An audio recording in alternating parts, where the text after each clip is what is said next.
मैं हलफन बयान दे रहा कसम खुदा दी।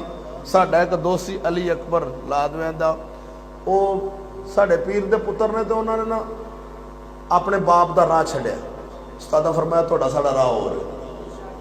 उस अली अकबर ने रखिया मोबाइल दे विच नंबर पीरां दा, तो रोज़ स्टेटस वेंदा हुंदा सी, तो रोज़ चेक करने भी की कर रहे हैं पीर, की कर रहे हैं।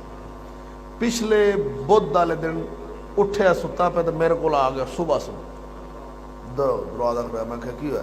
आंदा साज उठो मैं तुम ख्वाब सुना। मैं आंदा जी मैं ना नंबर रखा से मोबाइल मैनू रगबत सी उधर भी ये वेखा की करते हैं, गल्लां गुल्लां सुना उन्होंने।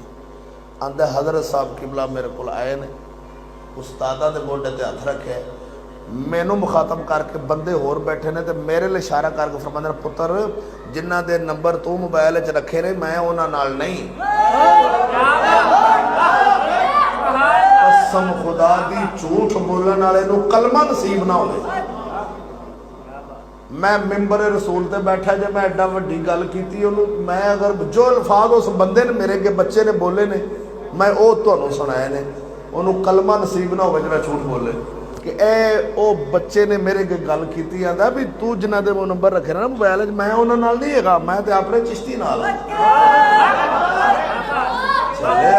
जिन्ना सारी उम्र काफरां दे रगड़े पट्टे होण, सारी उम्र जिन्हां नूं गलत आख्या होवे, अज बच्चा जाके उन्हां नूं सही आखे, ये किवें हो सकता है कि बुजुर्ग आखण ते नहीं हुण सही कर रहे। बोल खैर होई चल सुभान अल्लाह।